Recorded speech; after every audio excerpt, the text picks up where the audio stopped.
tela e assim trocar uma ideia bem bacana que eu tenho certeza que vocês vão gostar. Se vocês têm alguém na família ou conhecem algum médico, alguma médica, chamem aqui para nossa conversa. Todo mundo é muito bem-vindo e depois o conteúdo vai ficar lá no YouTube. Doutora Nívia, boa noite. Oi, boa noite, tudo bem? Tudo bem, querida? Obrigada por ter aceitado o meu convite. Eu agradeço muito o seu convite. Nívia é ortopedista, médica especialista em cirurgia das mãos e eu, cirurgiã, né? Vamos dizer assim, um termo mais correto, das mãos. E tem na concepção a visão humanista. Isso soa até irônico, né, Nívia? Porque a gente sempre imagina que todo o médico vai ter uma visão humanista, mas isso não é o normal. Explica isso pra gente. A medicina ocidental, ela obriga a nós, estudantes de medicina, a sermos muito dicotomizados. A gente precisa separar muito as categorias. Então, acaba sendo natural a gente esquecer que existe uma pessoa e pensar que é um coração, é um pulmão, é um rim. E vai bastante tempo até a gente conseguir juntar todas as coisas. Faço a meia-culpa, em nome de todos nós que fazemos isso, porque, infelizmente, quando a gente estuda pedaço por pedaço, para depois juntar tudo. E nem sempre a gente consegue ampliar e lembrar que a pessoa que está com dor no coração, ela tem sentimento, ela talvez não esteja fazendo atividade física, às vezes ela não está comendo direito. Então, às vezes, vai um tempinho para que isso, o médico consiga integrar isso. Esse deveria ser o modus operandi, mas infelizmente não é todo o tempo. Maravilha. Mas nós hoje teremos a oportunidade de conversar, então, com a doutora Nívia, que tem uma visão humanista, e isso é muito importante para o assunto que hoje eu trago aqui há muito tempo, aliás, desde que começou, desde a chegada do vírus aqui no Brasil, eu já, sabe quando liga assim a luz vermelha, eu falo, puxa, tá aí o aumento né, o risco dos profissionais de saúde desenvolverem a síndrome de burnout. Aqueles que já estavam pré-burnout, né, têm um risco muito maior, aqueles que não estavam com volume de trabalho, com certeza, como já disseram vários especialistas, podem desenvolver. Nívia, queria ouvir de você o que é a síndrome de burnout, primeiro, na área médica. Como é visto este problema de saúde? Na verdade, não é, né? Não é. É muito mais fácil e mais aceito eu dizer que eu estou estressado, que eu preciso de um final de semana, que eu preciso tirar férias. E não admitir o problema. Assim como em todas as outras áreas, não é exclusividade da medicina. Eu parei para estudar, né? Então, eu voltei a fazer uma pesquisa bibliográfica. Só em 2020, na PubMed, tem quase 200 trabalhos científicos. Em 2020, a gente está começou ontem, o quarto mês do ano, né? E já tem quase 200 trabalhos publicados só de burnout em médicos. Eu fiz uma pesquisa um pouquinho mais seleta. Então, burnout em médicos, isso existe? Sim, só que a gente não admite. A gente precisa cuidar. Agente médico ou agente... Médico. Nívia, agente médico ou agente gestor do hospital? Todos. Né? Não é esperado que um profissional da saúde não saiba se cuidar. Se eu estudei a minha vida toda, ou meu trabalho é cuidar dos outros, como assim eu não sei me cuidar? Como assim eu não sei aonde é o meu limite? Então, é como se fosse uma obrigação. Eu tenho que saber me cuidar, mas eu sou um ser humano, né? Eu em nome de profissional da saúde, né? E assim como qualquer outro ser humano, a gente também escorrega, a gente também tem as nossas falhas, a gente também tem 400 mil defeitos, né? Então, cabe sim falar da doença, cabe sim dizer que a gente não assume, que a gente acha que não tem e que a gente é super-herói. Sim. Olivia, nós vamos falar mais sobre isso. Eu só quero aproveitar que a pergunta da Poliana, ela, na verdade, ela fez um comentário, né, agorinha. O risco não é só agora, ele sempre existiu. Sim, Poliana. Desde 1980, quando a psicóloga Cristina Maslach lançou um livro chamado The Cost of Caring, que é o custo de quem cuida, o custo de cuidar. Os médicos, assim como os policiais, eles, só para citar, tá, duas áreas, eles já faziam parte de um grupo super de risco para o desenvolvimento do burnout. Eu quis trazer esse assunto agora porque quem é o profissional, qual é o profissional que está na linha de frente de tudo isso, Nívia? É o médico, é o enfermeiro, não é? E sim, a gente ainda não está mostrando a cara dos profissionais aqui no Brasil. A gente vê nos virais de Instagram, de WhatsApp, as fotos dos italianos, né? Com as máscaras, com o rosto marcado. É desse jeito. Porque, vamos lá, eu sou médica, mas eu não sou clínica, eu não sou pneumologista, eu não sou infectologista. Então, de fato, eu não estou ali no pronto-socorro ou eu não estou dentro da UTI cuidando de um paciente COVID. Então, eu sou linha de frente? Sou, mais ou menos. Quem está lá na frente, e não são todos os médicos, ou não são todos os enfermeiros, esses sim estão muito sobrecarregados. E não é só sobrecarregado por horas de trabalho, é a responsabilidade da doença que é mundial. Então, vai mais um morrer e vai morrer nas minhas mãos. Então, é aquela briga de, no meu plantão, não. Na minha mão, não. Então, sim, esse profissional está extremamente pressionado. Ele tem uma pressão social, ele tem a pressão do hospital e ele tem a própria pressão. E essa é enorme. Então, quem está ali na linha de frente, sim, merece o nosso respeito. E mais do que o nosso respeito, a nossa gratidão, porque eles estão ali na frente, mantendo as nossas pessoas vivas, né? Todo mundo tem um parente, ninguém nasceu de chocadeira, né? Então, ou é minha mãe, ou é meu pai, é minha prima distante, mas é parente de alguém. Então, quem está ali está sendo cuidado por pessoas que estão muito comprometidas e que querem dar o melhor. Isso. Estão comprometidas porque têm uma responsabilidade pessoal, profissional, espiritual. Nós já vamos falar mais sobre isso. Eu quero só aproveitar para dar um beijo aqui na Pamela, no Emerson, tanta gente bacana aqui. Olha, sintam todos beijados com máscara, tá? Abraçados à distância. É muito importante todos vocês estarem aqui, porque as palavras são sementes e elas podem florescer no coração de vocês e vocês também podem compartilhar as informações que nós vamos falar aqui, como a doutora já disse. A Nívia é minha amiga, mas eu adoro chamar de doutora, professora, sabe? Que é uma profissão maravilhosa que você escolheu, minha amiga. Então, parabéns, sinta a minha admiração.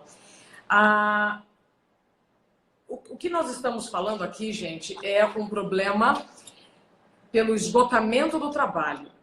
Todas as profissões podem gerar esse esgotamento, mas especificamente os profissionais da saúde, além de lidarem com as pressões diárias, com as violências diárias, também lidam com vida. É por isso que lá na década de 80, a Maslach, ela coloca os profissionais de saúde no o primeiro pelotão de maior risco de desenvolver o burnout. Nívia, explica para nós uma coisa que você me falou recentemente. Vocês lidam, além de tudo, com o estresse, com o medo que algo aconteça naquela vida que está sob a responsabilidade de vocês. Conta mais pra gente. Como é que é isso? Bom, todos nós temos um juramento. E o nosso juramento diz que eu tenho que salvar vidas. Eu tenho que preservar a vida. Então, o que está ao meu alcance para preservar uma vida, eu tenho que fazer. E pensando em Brasil, eu sei que o nosso ministro tá, e é médico também. Aliás, Mandetta, muito obrigada pelo excelente trabalho. Ele está se desdobrando para mandar para todos os cantos do nosso Brasil as melhores condições. Mas todos os ambientes de cuidado têm o mesmo recurso? Não. Não tem.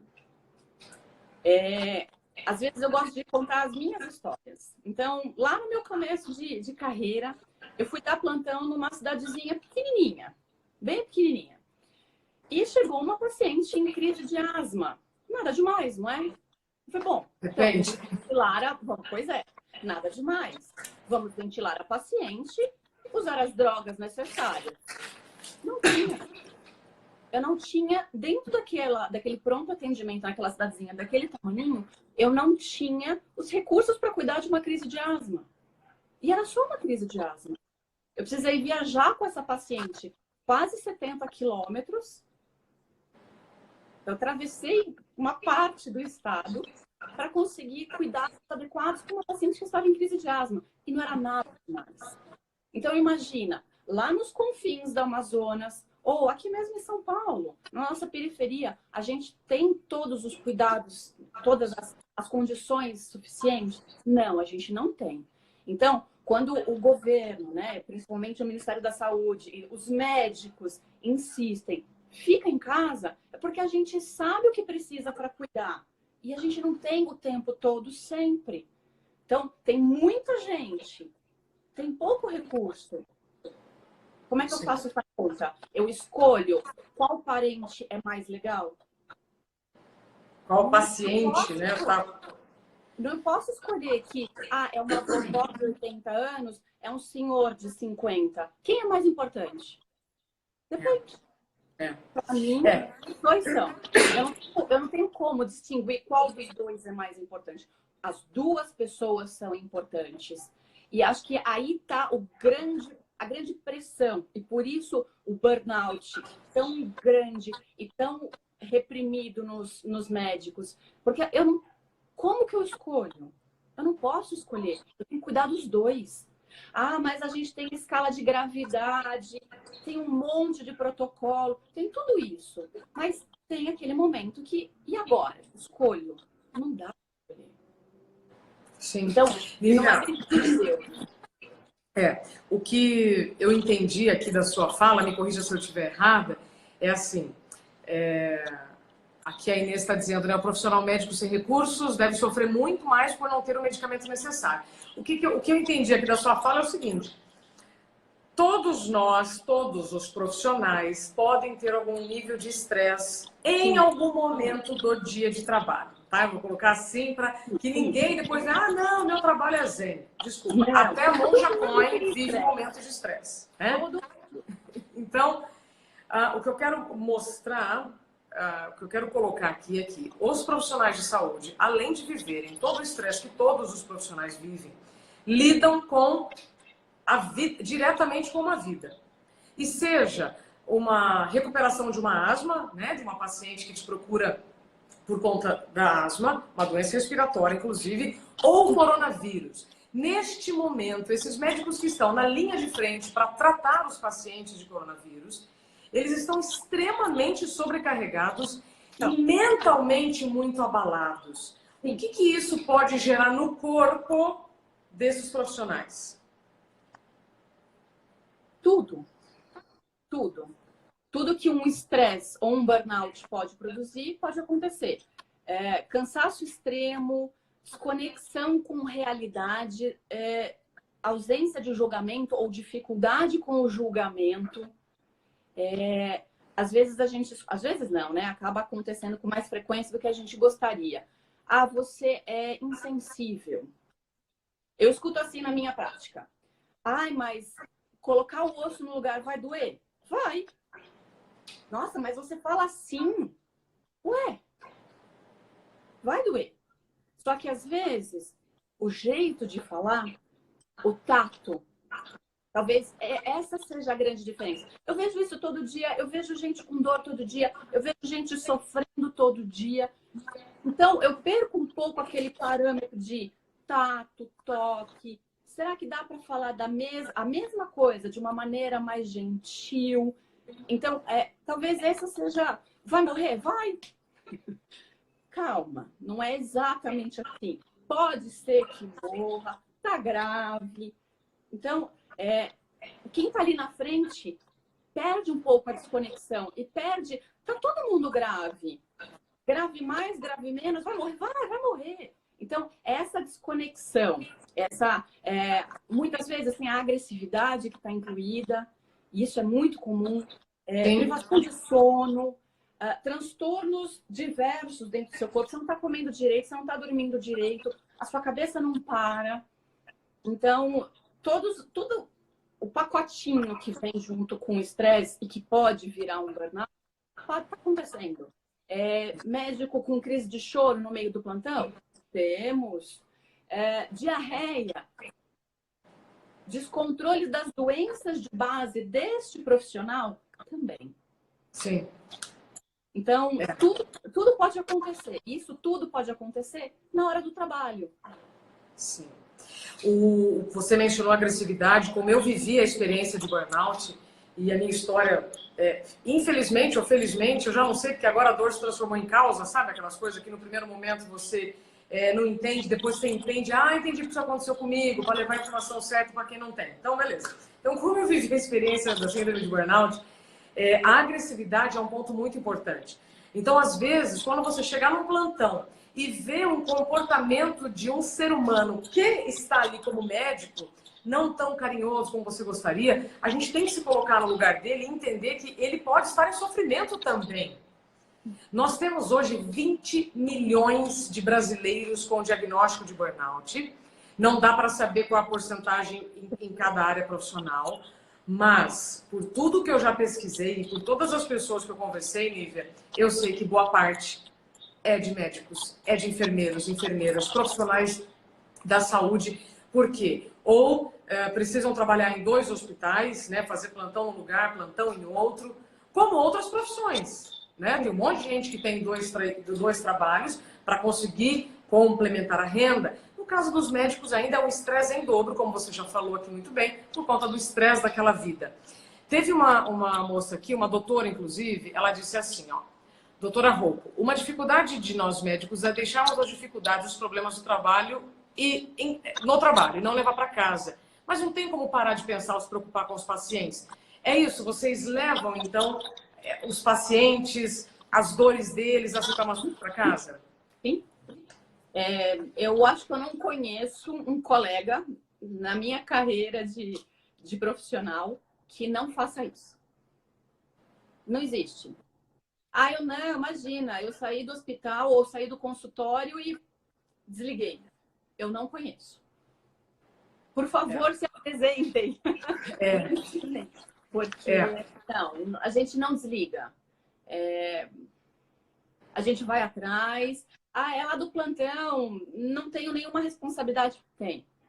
A gente vai perguntar, a gente vai querer saber, no próximo plantão, e aí? E aquele paciente? Isso. A gente vai perguntar. Isso. A gente vai com ele, eles vão para casa com a gente. E isso acaba sobrecarregando com os próprios problemas que cada profissional tem. Né? Aquela história de, eu deixo meus problemas no trabalho e não levo para casa. Na prática, será que você consegue fazer isso todo dia? Né? Aqui a Camila, ela falou assim, Camila Macedo, professores também. E aí, aqui, médico, veterinário, enfermeiro, policiais, bombeiros, professores, todos esses já estão na lista que eu mencionei lá da década de 80, que a psicóloga já colocou como o principal grupo de risco. Nívia, eu passei para você uma pesquisa que foi feita pela Medscape nos Estados Unidos, com 15 mil médicos de 29 especialidades. E a pesquisa chegou numa geração que é a mais atingida pelo burnout, que é a de 40 a 54 anos de idade. Mas os de 25 a 39 é muito parecido. Então, o que eu entendi aqui nessa pesquisa, que está lá em medscape.com, você pode checar, é que desses 15 mil profissionais, todos enfrentam diferentes graus de desgaste, né? As mulheres são mais suscetíveis ao burnout, né? E Vou agora passar a pergunta para você. Aqui a pesquisa diz assim: corrigir o sistema, o médico não. Isso é bem polêmico, porque, repito, isso não acontece só dentro dos hospitais e enfermarias e tal. O desgaste profissional, o colapso humano acontece em todos os setores, dentro dos hospitais mais. E tem aquela ideia, como você falou, a gente se acha muito super-herói, super-heroína, e a gente ouve aquela frase, né, de dormir para quê? Né? Tá cansado, toma um remédio. Né? Dizem que os médicos também têm muito acesso a drogas e acabam fazendo uso disso. Não é para tirar uma onda, e sim para dar conta de uma agenda que está muito cheia. Quando eu vejo na pesquisa mudar o sistema e não o médico, isso significa o quê? Eu vou mudar um pouquinho o jeito de falar isso. Tá. Você fala, talvez esse tenha se tornado seu jargão, dar um tempo. A gente está vivendo dar um tempo, né? Nós estamos vivendo isso. Será que não é a hora da gente repensar o tempo? Será que a gente realmente precisa o tempo todo estar trabalhando, estar produzindo, estar fazendo? Será que a gente precisa o tempo todo estar assim? E será que a gente está tão doente mesmo que a gente precisa tanto de médico todo dia? Todo mundo sabe como a gente tem que cuidar. Todo mundo sabe. Todo mundo sabe que tem que escovar o dente. Todo mundo sabe que tem que comer saudável.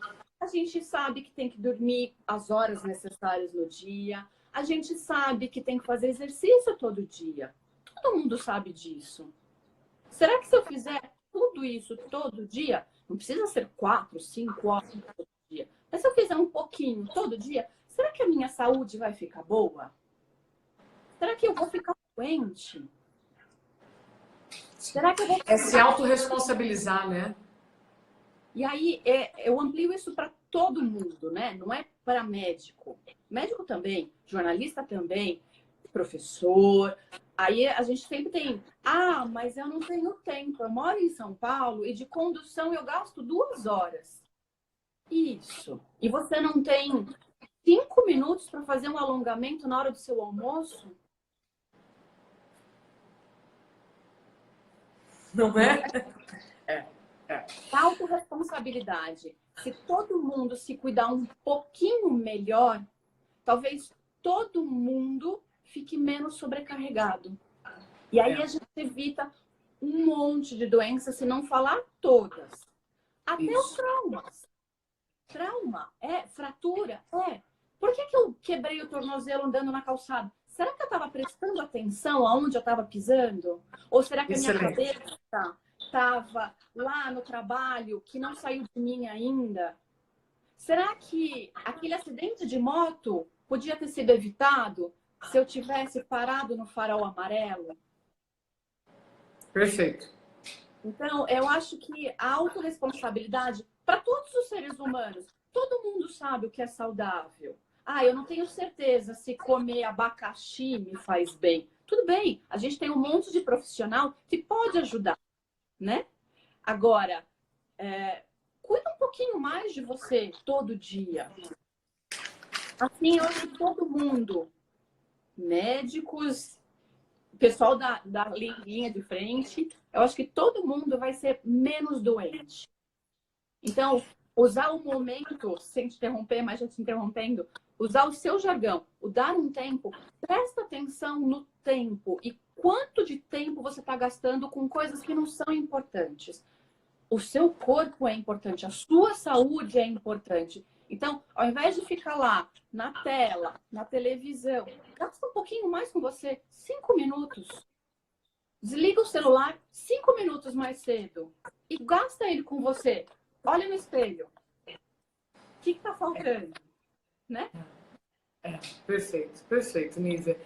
A Sonai, ela perguntou assim, né? Se a síndrome de burnout está ligada ao excesso de trabalho, então não exclui nenhuma profissão. Sonaia, não exclui nenhuma profissão, mas algumas estão mais no grupo de risco. São as profissões que não podem errar, né? Aí vai ter alguém que vai falar assim, mas eu também não posso errar no meu trabalho, eu não sou nem policial, nem médico, nem enfermeiro, nem professor. Mas diretamente em que qualquer atitude pode colocar em risco a vida de alguém, esses têm mais chance de desenvolver a síndrome de burnout. Aliás, Nívia, como a gente já está chegando a 30 minutos de conversa, deixa eu repetir e te apresentar de novo. Hoje é um tema que me emociona muito. Eu estava esperando para falar com a melhor pessoa no melhor momento, que é a doutora Nívia Rize, ortopedista, cirurgiã das mãos, com visão humanista. E a gente está falando, né, sobre o risco para o aumento da síndrome de burnout entre os profissionais de saúde. Para quem não sabe, Nívia, o que é a síndrome de burnout, passo a palavra para você. Burnout é um excesso. É um excesso de tempo de trabalho, é um excesso de estresse, é um excesso de coisas que estão acontecendo dentro de você. E você não presta atenção nisso tudo que está acontecendo e continua reproduzindo os mesmos hábitos. Então, você pode chegar a muita doença, a muito sintoma, até um shutdown. Né? Até um apagão. Até um apagão. Infelizmente. A síndrome de burnout, gente, é quando você não ouve o seu corpo por muito tempo, é quando você não respeita os próprios limites, o que muita gente chama de resiliência, e eu já corrijo para apelação. A resiliência não te adoece, porque muitas pessoas falam assim, você tem que ser mais resiliente e vai acumular um trabalho, acumular um horário. Isso não é resiliência, isso é apelação. A apelação te adoece. Você apela para remédios, apela para comportamentos inadequados, você fica agressivo e tudo mais. Você está adoecendo para dar conta de um modelo que você ou está sendo obrigado ou você ainda não despertou. A resiliência é outra coisa. Resiliência é passar por uma adversidade positivamente, tocar em frente, sem ficar adoecendo por aquela realidade. Acontece que hoje nós temos mais conhecimento, porque a síndrome de burnout não é uma coisa nova, é um nome novo, um problema antigo. Estou falando tudo isso, Nívia, só porque tem muita gente que ainda não sabe o que é a síndrome de burnout. Eu estou vendo aqui até um comentário, do rapaz, não dá para ver, mas ele está dizendo, minha mulher está assim, bancária aqui de um banco. Sim, muitos bancários desenvolvem a síndrome de burnout, que é um excesso de trabalho. E é quando a gente não se cuida, é quando a gente não se ouve. E você falou maravilhosamente bem. 5 minutos para se cuidar, você evitaria muitos problemas de saúde e muita sobrecarga em outros profissionais. Agora, Nívia, eu vou voltar ainda para aquela questão da pesquisa. O que os gestores de hospitais, tá? E assim eu amplio para os gestores de todas as empresas que estão nos acompanhando ou que ainda vão pegar esse conteúdo lá no YouTube, o que eles podem fazer para não negligenciar este cenário que está acontecendo em todos os ambientes? Digo de forma prática, tá? Seja na medicina do trabalho, ou dos próprios profissionais pararem de jogarem o problema para debaixo do tapete. O que você vê de saída para tudo isso? É um assunto polêmico esse, Opa! Né? Uma saia justa que eu estou vestindo agora. Não se sinta obrigada a responder. Mas eu quero assim, só o mundo ideal nem sempre é o mundo real. Sim. Mas a gente está falando, Nívia, de um problema que, se não está acontecendo com quem está nos assistindo, está do lado. Está do lado. Tem alguém da família sofrendo, não é? Eu vou usar o exemplo de empresas mundiais que já mudaram. Google, por exemplo. Ótimo. Facebook. A gente usa essas empresas como exemplo porque funciona. O que eles fazem de tão diferente? Eles deixam as pessoas serem criativas. Mas como é que eu vou ser criativa no banco? Eu já escutei a minha irmã falando aqui. Eu tenho que ver um relatório. Como é que eu vou ser criativa? Então, é exatamente esse ponto. Cadê a criatividade? Ontem eu assisti, eu terminei de assistir um seriado que tem no Netflix. Obrigada, Netflix, pelo seriado todo dia. 100 Humans, 100 humanos. É um seriado novo, tem uma temporada.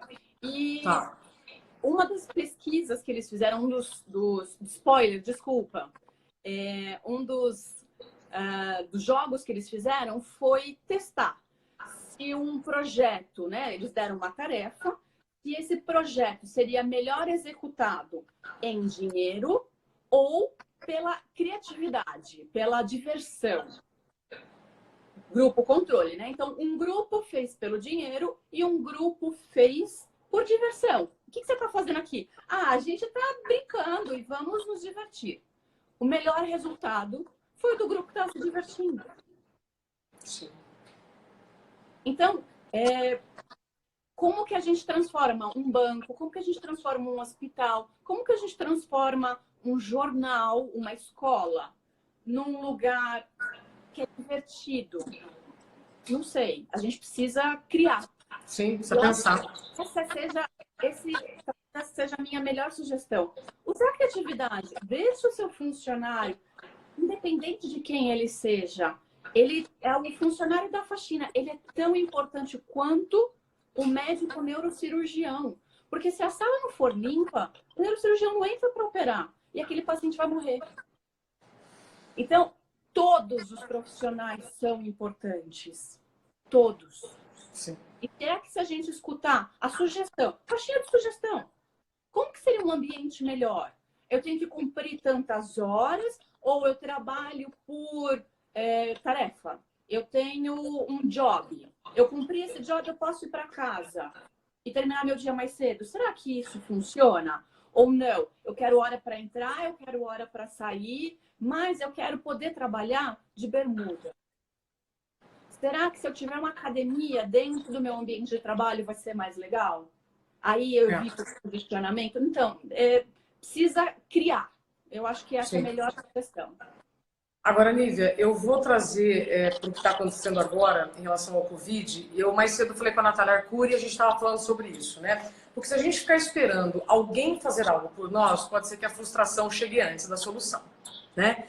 E você comenta aqui, né? O que seria se a gente tivesse um ambiente mais saudável, mais coerente com aquilo que exigem de nós? Seria muito bacana. Mas enquanto esse ambiente não acontece, o que nós podemos fazer? Aqui um rapaz perguntou, o que a doutora faz para se cuidar?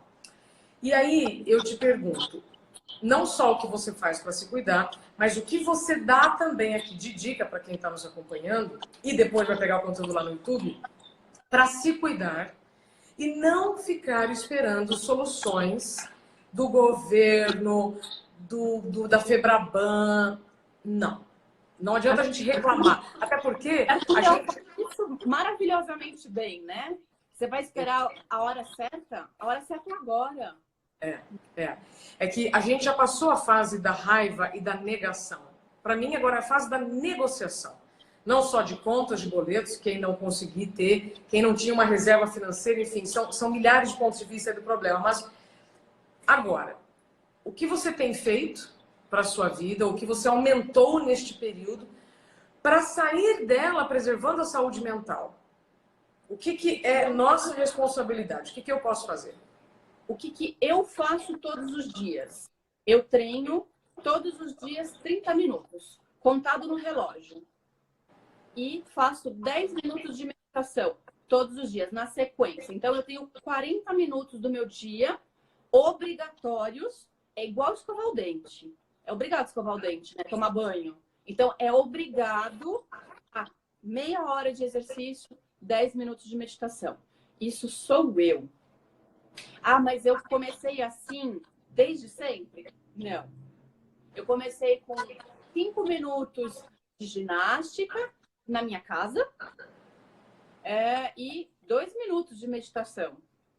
E aí eu tô aumentando. Ah, mudança de dieta, claro. Hoje eu entendo que o meu corpo não vai muito bem com carne vermelha. Que legal. Adoro cupim. Adoro. Mas eu não vou comer isso todo dia, porque o meu corpo não vai bem com isso. Mas eu só consigo saber isso quando eu paro para me ouvir, quando eu paro para me escutar. Perfeito. Então, eu vou experimentando. E é isso que eu ensino para os meus pacientes. Experimenta. Será que comer 1 quilo de queijo vai te fazer bem? Não sei. Experimenta.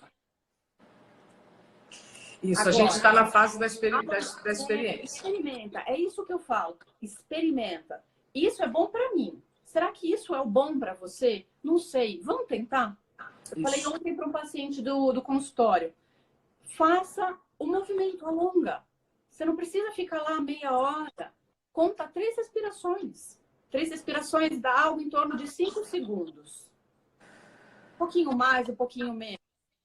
Sim. Não tem 3 respirações para alongar? Tem, claro que tem. É. Experimenta o seu corpo. Eu acho que é a melhor orientação. Isso.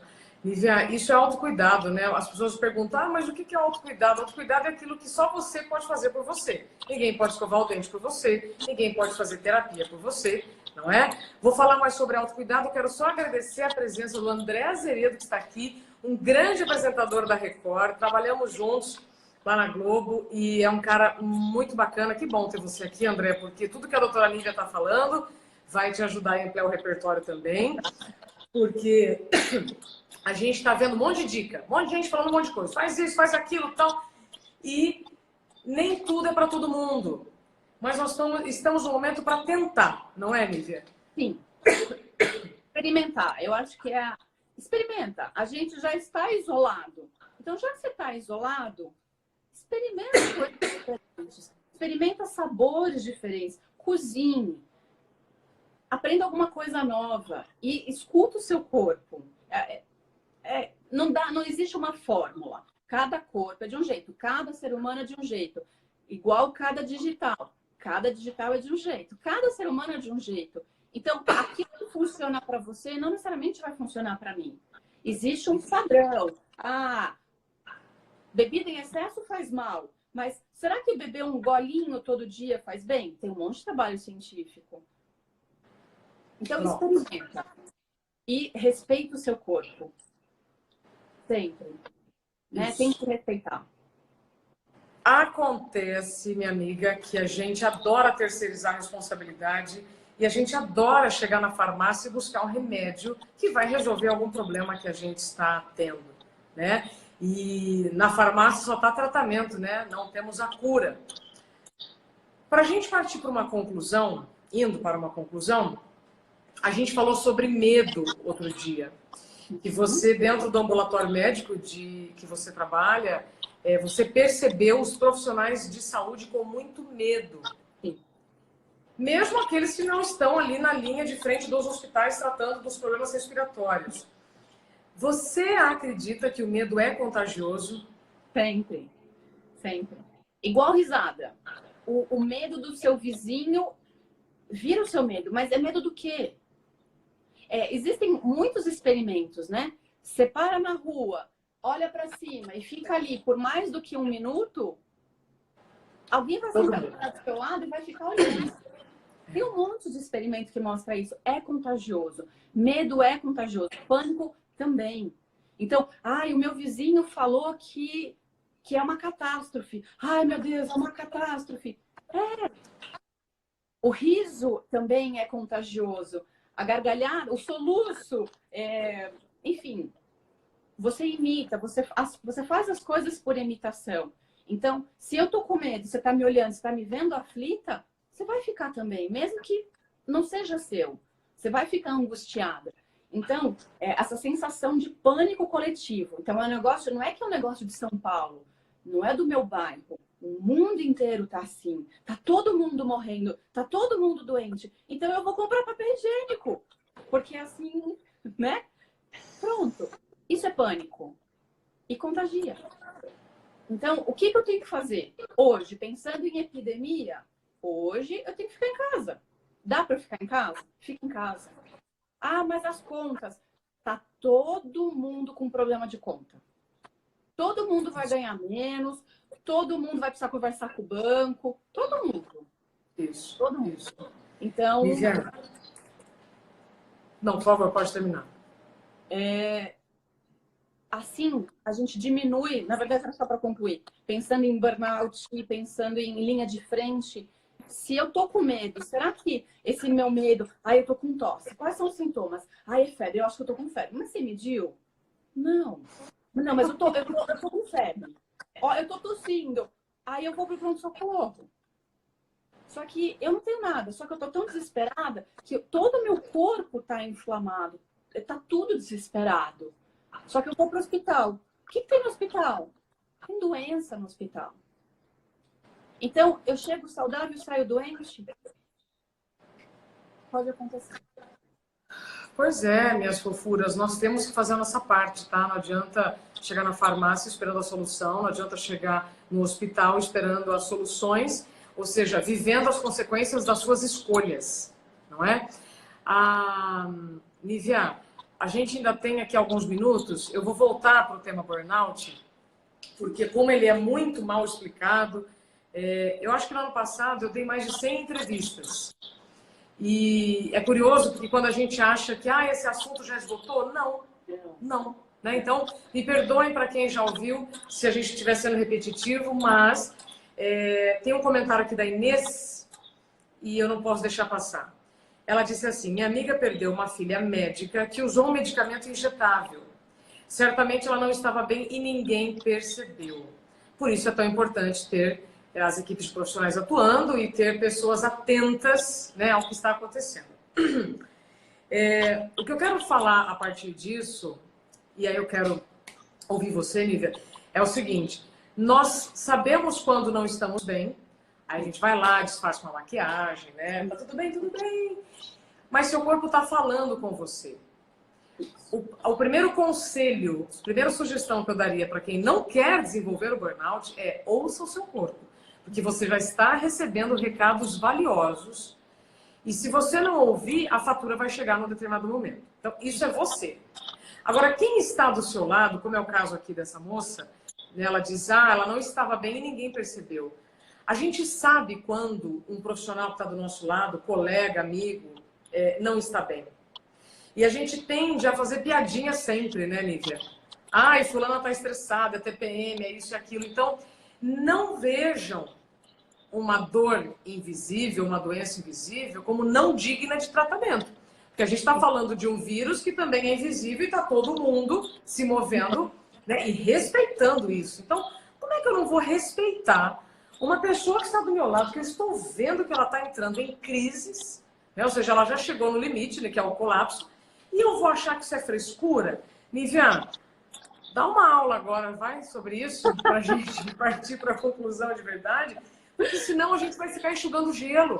A gente não pode mais falar desse problema como se fosse uma bobagem. Você tem afastamentos, você tem suicídios. Nessa pesquisa, inclusive, da Medscape, desses 15 mil médicos que foram entrevistados, 1/4 teve pensamento suicida. Isso é pouco? Eu li um trabalho de fevereiro, agora, que diz que a estatística é em torno de 50% médicos, mas aí existe, né, o parênteses. As respostas não estão exatamente muito verdadeiras, mas a gente acredita que são 70%. Então, sim, o coleguinha, ele está sofrendo. Ele está. Independente se ele é o médico ou se ele é auxiliar de enfermagem, ou se ele... não importa quem é ele ali. Ele está sofrendo que nem você. E provavelmente igual você. E agora? Então, será que eu preciso trabalhar em 3 hospitais? Mas eu quero ter todo o conforto e tudo que o dinheiro... Então, eu acho que eu vou voltar para aquilo. E será que a pausa não está na hora de acontecer? Será que não é esse o momento para pensar e repensar tudo que você precisa de verdade para viver? Seu corpo, ele vai te dar sinais. Com alguns pacientes eu já falei assim, uma hora você vai ter uma dor de cabeça, depois você vai ter uma dor de estômago, aí você vai quebrar o pé. Então, você teve a dor de cabeça 6 meses atrás, aí você estava tomando um monte de analgésico. Aí passou. Comecei a ter gastrite. Não, mas agora que eu tô tomando remédio para gastrite, tá ótimo. Passa o tempo. Quebrei, mas por que eu quebrei? Porque você precisa parar. Porque você precisa parar. E repensar se o estilo de vida que você está levando é o estilo de vida adequado para você. Mas o meu irmão, ele trabalha mais do que eu E não tem E nada. não tem nada. Perfeito. Não, mas você não é seu irmão. Eu gosto de sempre usar o exemplo da Gisele Bündchen, né? Porque ela tem uma irmã gêmea que tem o mesmo DNA que ela e não é igual a ela. Então, Isso. você tem que ter o mesmo estilo de vida que o seu vizinho, que o seu irmão não tem.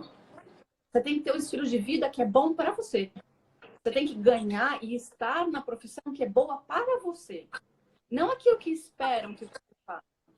O que é bom para você? Faça aquilo que é bom para você. Para isso, você precisa se escutar. Você precisa se respeitar e você precisa se cuidar. Sim. Nívia, geralmente a gente só se cuida quando vem um problema grave, né? Quando vem um problema sério que você não consegue mais esconder.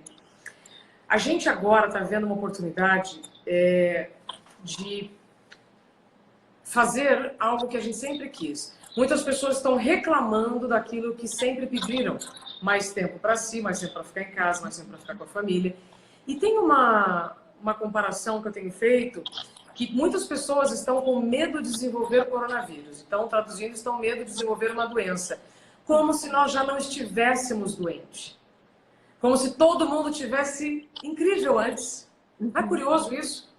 E aí, eu vou te fazer a última pergunta, porque senão o Instagram ele derruba a live sem aviso prévio. É horrível, aliás, outro dia aconteceu isso comigo. Meu Deus, o que está acontecendo? A Inês, aliás, obrigada Inês por todos os seus comentários. Eu adoro quando as pessoas vêm aqui para acrescentar, né? E não jogar lixo no quintal dos outros. A Inês falou assim, alguns têm muito tabu e ainda preconceito em lidar com problemas relacionados à saúde mental. Sim, eu estou fazendo lives todos os dias com especialistas para a gente não desenvolver o coronavírus e nem problemas relacionados à saúde mental. Nívia, por que ainda temos tanta vergonha ou temos tanto medo de falar sobre ansiedade, depressão e outros problemas relacionados à saúde mental? Porque nós temos... Outro dia eu estava ouvindo esse número da Camila Magalhães, uma psiquiatra que inclusive estará comigo semana que vem. 1/4 da população mundial está em sofrimento mental. Então isso não é uma frescura. Não. Eu não sei te responder. Eu sei que todos nós, em algum momento da vida, teremos momentos de tristeza, de muito medo, de ansiedade. E tudo bem, são experiências novas. Agora, deixar que isso tome conta do meu corpo, tome conta de mim e me paralise, esse é o problema. O medo é importante, eu preciso ter medo, é uma situação nova, eu não sei o que vai acontecer, então eu tenho medo do desconhecido. Mas esse medo, ele não pode me paralisar, porque senão eu não vou nem descobrir o que é. E pode ser muito bom, né? Então, por que a gente tem tanto medo? Não sei. Eu só sei que tem muito, muito. Muito. Eu não tenho um número, não tenho uma porcentagem. Mas aqueles que não admitem, escondem bem. E acabam pagando um preço muito alto por isso. Nívia, você deixou aqui para mim uma mensagem para todos que nos acompanharam. O medo é contagioso, assim como o bom humor é contagioso. Né? Nós já temos um viés que tende muito para o lado negativo, porque a gente vive no mantra cotidiano da negatividade. Então, você como reikiana, como uma pessoa extremamente evoluída, uma médica com visão humanista, qual seria o seu recado final para que ninguém desenvolva a síndrome de burnout, não só os profissionais da saúde? Qual é a sua recomendação para quem está nos vendo e está vendo que tem alguém que pode estar precisando de ajuda, porque está escondendo uma doença, está com uma necessaire que a gente vangloria, né? Nossa, meu necessaire, ó, tem tudo. Espera aí que eu tenho um remedinho aqui agora, né? Você já falou muitas coisas durante a live, mas como eu sei que muita gente entra e sai, para a gente finalizar, para não termos burnout, o que você, como uma médica muito respeitada, recomenda? Eu entendo que são 4 pilares. Precisa comer direito, precisa dormir o que precisa, né? Nem sempre às 8 horas. Às vezes tem gente que precisa de 5. Você precisa dormir o que você precisa, você tem que comer direito, fazer a sua atividade física e precisa ficar em silêncio. Você precisa se escutar.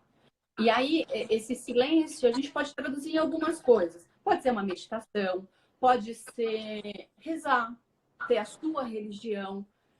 Porque a hora que a gente tem esses 4 pilares, né, esse formato todo dia, não tem porquê, não tem como. Porque você está se escutando, você está se respeitando, então vai dar certo, você vai ficar bem. Se tiver uma doença, apareceu, tudo bem, procura o médico. Mas você não vai procurar um médico quando já é catastrófico. Você vai procurar o médico na hora certa. Você vai ter seu tratamento na hora certa, né? Então, se cuida e se respeita. Maravilhosa. Eu vou repetir o que o Douglas escreveu. O nível da Nívia é sensacional. Sim, Douglas. Por isso que eu quis tratar do assunto que mais me comove, com uma pessoa que eu confio muito. E recomendo que todos vocês sigam a página da doutora Nívia. Você tem publicado coisas muito bacanas, especialmente para a prevenção do coronavírus e também de outros problemas relacionados à saúde mental. Nívia, privilégio ser sua amiga, que Deus te proteja lá no ambulatório, você e todos os profissionais de saúde. Muito obrigada. Obrigada pela companhia. Obrigada por me conduzir tão maravilhosamente bem.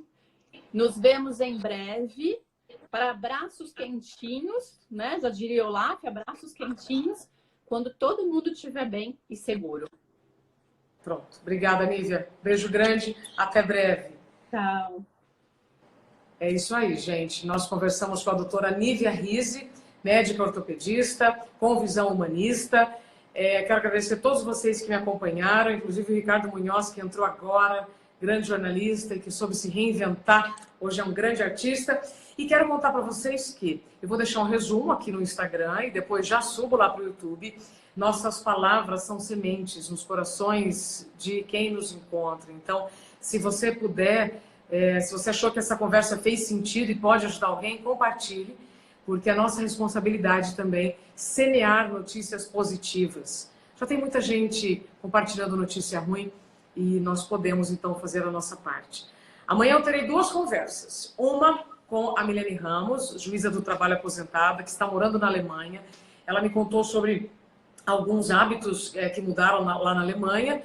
E também a gente vai falar sobre o Unha Talks, que é meu programa de entrevistas, que aí vai no ar no sábado. E depois eu vou falar com a Mariana Clark, uma psicóloga especialista em luto, porque todos nós estamos vivendo momentos de luto com os nossos planos e sonhos que foram adiados. Então amanhã vai ser um dia, como todos, tem sido muito especial. Obrigada pela sua confiança, obrigada pelo seu tempo e vamos juntos. Se cuide, ninguém pode fazer isso por você. Até mais.